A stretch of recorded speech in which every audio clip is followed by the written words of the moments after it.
I had a camera, I'd get a picture with you. You gonna have a cell phone? No, I don't. I left it up. See you guys. We're going back in time. Break a leg. Break a leg.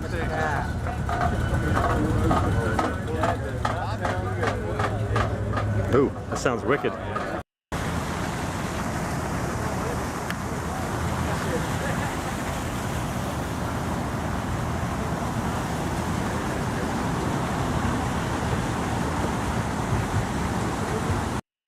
For the attention of the entire nation, especially since the movie came out.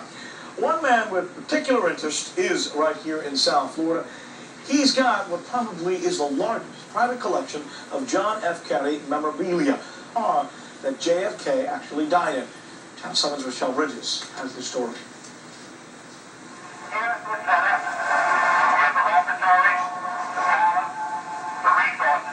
The real car is in Detroit, but for folks who've only seen JFK's 1961 presidential parade Lincoln in the movies, this custom-made replica is the next best thing. Look at here's the presidential seal. See?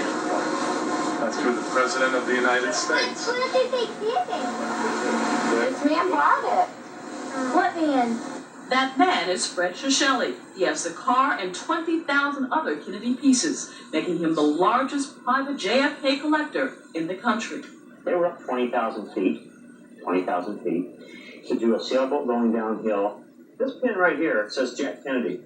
This was made for the 1964 election. John Kennedy wrote this in August of 1958. It says, to P.L. Prattis, with high regards for his work, and every good wish, John Kennedy. His memorabilia has been in the movies. After director Oliver Stone used the car in the movie JFK, 3/4 of it had to be repainted. Although his business is complete with 1960s JFK memorabilia, he's no Kennedy kook. Shisheli owns a McDonald's in Fort Lauderdale, has a picture of JFK campaigning on Miami Beach. He sold 2 of his 3 restaurants to build a Kennedy museum in Kissimmee. It flopped. Now he takes his Kennedy stuff on the road. What do people ask you most frequently about John? Well, ironically, they want to know what he was doing that got him killed.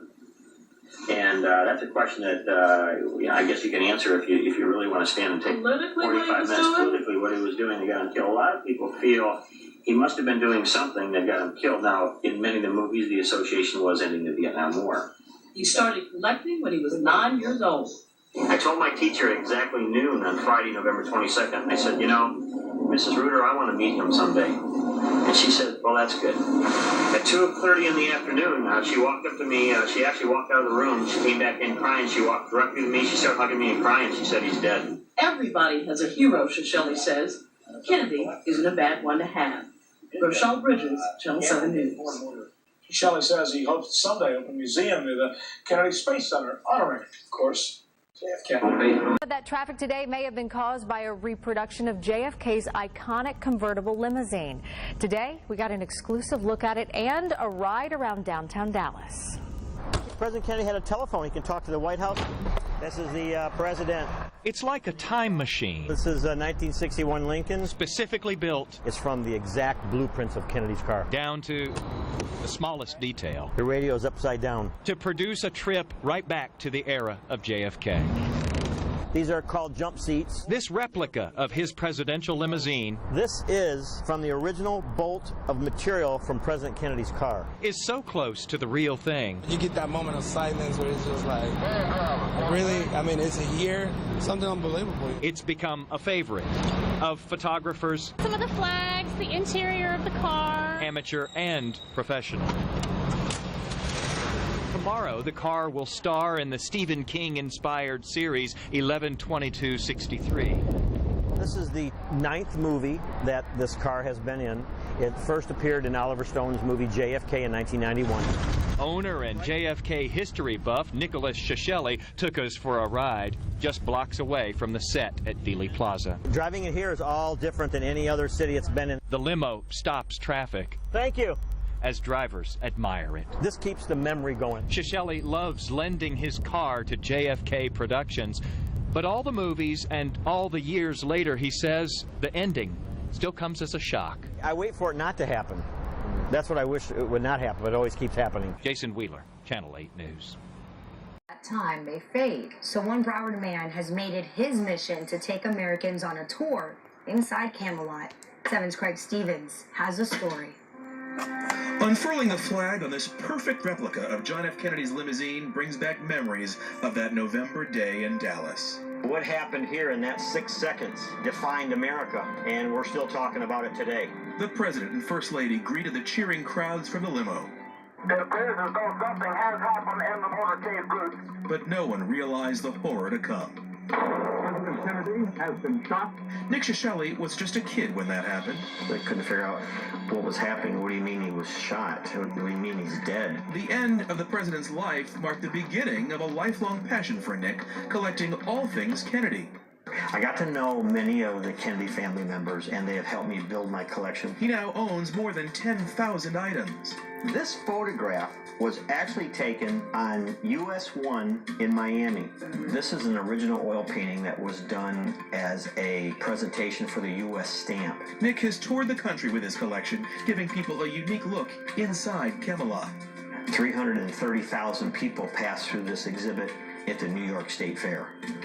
There was over 2,000 to 3,000 people a day were coming through there. Nick has the portrait of Kennedy by American artist Norman Rockwell and the pens used to sign the nuclear test ban treaty with the then Soviet Union. Even a silver dagger given to JFK by the German Chancellor during his 1963 visit to Berlin.